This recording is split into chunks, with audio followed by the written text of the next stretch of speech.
السلام علیکم۔ نیا پاکستان قائم علی آپ کی خدمت میں حاضر ہے۔ دوستو، ویڈیو کا آغاز کرنے سے پہلے اگر آپ ابھی تک نئے پاکستان میں شامل نہیں ہوئے تو جلدی سے سبسکرائب کے بٹن پر کلک کر کے شامل ہو جائے اور ساتھ والی بیل آئیکن کی علامت پر بھی کلک کریں تاکہ نئے پاکستان کی تمام خوشیاں آپ کو ملتی رہیں۔ تو چلو دوستو، ویڈیو کا آغاز کرتے ہیں۔ P S L spot fixing scandal میں ملوث ناصر جمشید نے اسکائپ کے ذریعے بیان ریکارڈ کرا دیا۔ اوپنر کا موقف ہے کہ بیٹس کی خرید و فروخت کاروبار ہونے کی وجہ سے کرکٹر سے رابطے تھے۔ پی سی بی قانون مشیر تفضل رضوی کا کہنا ہے کہ ناصر کوئی متعلقہ دستاویز پیش نہیں کر سکے۔ دوسری جانب شاذیب حسن کی اپیل پر فیصلہ محفوظ کر لیا گیا جسے 10 اگست کو سنایا جائے گا۔ تفصیلات کے مطابق پی ایس ایل کے دوسرے ایڈیشن کے آغاز میں ہی سامنے آنے والے اسپاٹ فکسنگ اسکینڈل میں شرجیل خان، خالد لطیف اور شاذیب حسن کو کیس کی ٹریبونل میں سماعت کے بعد سزائیں سنائی جا چکی۔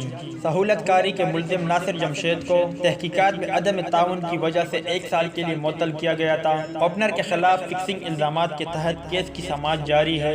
گزشتہ روز انہوں نے ٹریبونل کو بیان ریکارڈ کرا دیا۔ بعد ازاں میڈیا سے بات چیت کرتے ہوئے پی سی بی کے قانونی مشیر تفضل رضوی نے کہا کہ ناصر جمشید نے اسکائپ کے ذریعے اپنا بیان ریکارڈ کرا دیا ہے۔ اوپنر نے موقف اختیار کیا کہ ان کا کرکٹ بیٹس کی خرید و فروخت کا کاروبار ہے جس کی وجہ سے کھلاڑیوں سے روابط تھے مگر اسپاٹ فکسنگ سے کوئی تعلق نہیں۔ تفضل رضوی نے بتایا کہ ناصر جمشید اپنے کاروبار سے متعلق کوئی دستاویز پیش نہیں کر سکے۔ کیس کی سماعت پیر تک ملتوی کر دی گئی ہے۔ اگلے مرحلے میں اوپنر کے وکیل حتمی دلائل دیں گے۔ دوسری جانب گزشتہ روز شاذیب حسن کی اپیل کیس کے بھی حامد فاروق نے سماعت کی۔